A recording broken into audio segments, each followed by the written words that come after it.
Hey, what's going on there, everybody? My name is Fox, and you're watching Thoughts with Fox.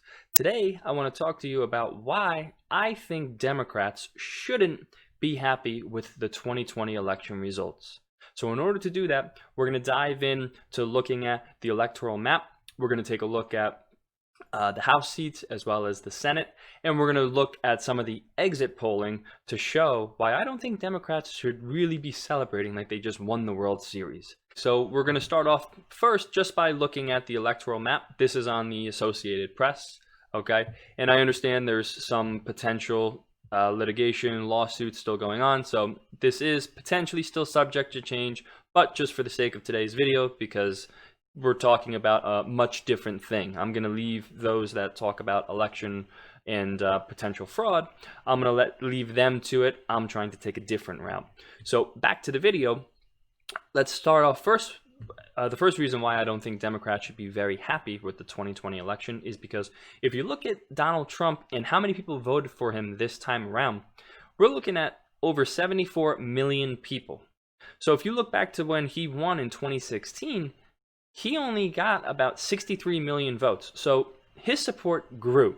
And this is with all the chaos that really unwinded in 2020. We're talking about the virus that was going around in our country since early March, the protesting, the rioting throughout the summer, all that political tension boiling up. He was still able to gain support. So we're going to now look at the next part, which is I'm just going to flip over to the Senate. Georgia still has to do its runoff, okay? But for the most part, Republicans held their ground. It looks like they did lose one seat. I'm not 100% sure for which state they lost that seat in.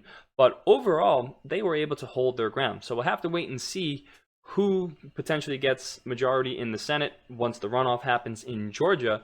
But that's another reason why I don't think Democrats should be very, very happy. Because let's pause and let's kind of talk about what Democrats wanted. They wanted a 400 plus point landslide. They wanted Trump to wind up with like 30 million votes, a huge blue wave, totally crushing Trump, his supporters, anybody that's vaguely associated with them. And they didn't get that. So that's 2 points out of the way. Now we're going to take a look at the House. As I just make a nice little click, we switch on over, and here you go. Here's a big reason why I don't think Democrats should be very, very happy. You got Republicans gaining 10 seats in the House. Democrats losing upwards of 9. Okay, there's a couple, if you look at the top, they still haven't called 2 races. So I don't know if that's potentially Republicans flipping Democratic seats. We'll wait and see. But regardless, you got all the propaganda going around about Trump and his supporters, that they're the most terrible people that the world has ever seen. And if they gain power, it's the end of America as we know it. Well, quite clearly, people didn't agree with that because Republicans were able to gain 10 seats. Another reason why Democrats shouldn't be jumping around for joy.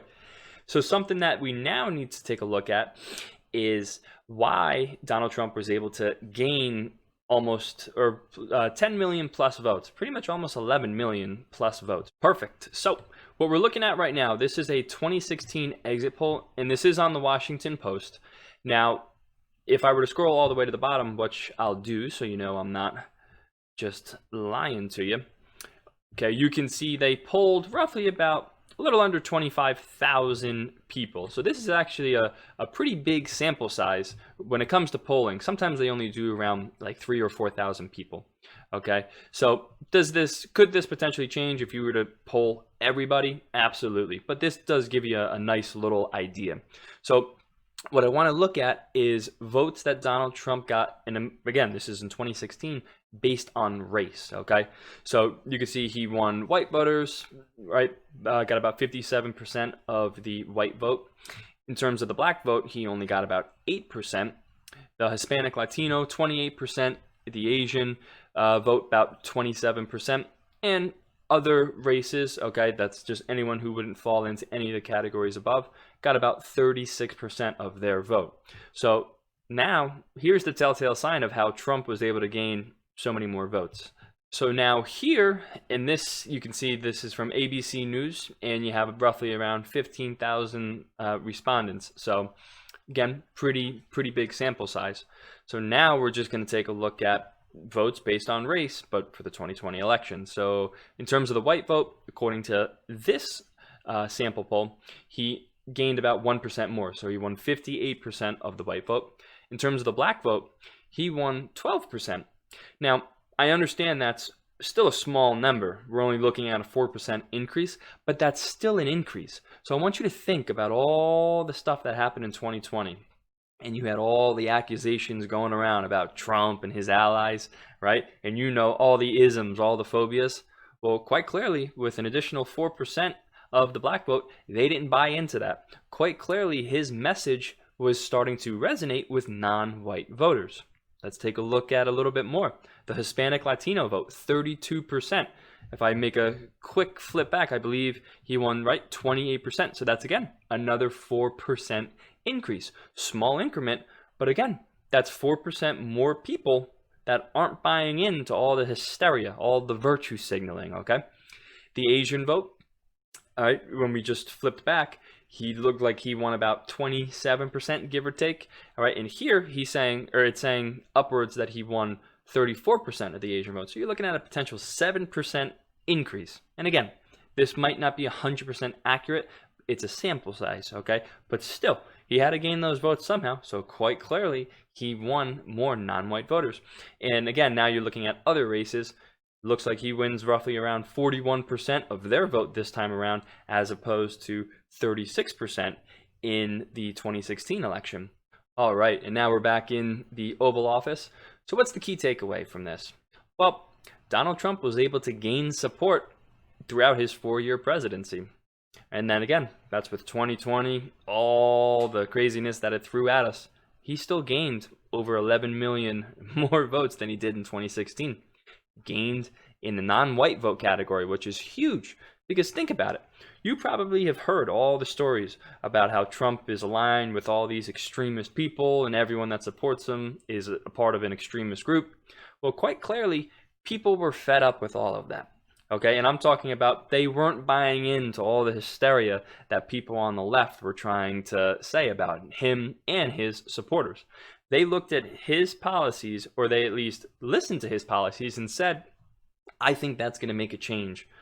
I think that's going to make my life better than someone who's just going to whisper sweet nothings into my ear. Someone that says every 4 years, I'm going to give you free this, free that. Just give me your vote. They're not buying into it anymore.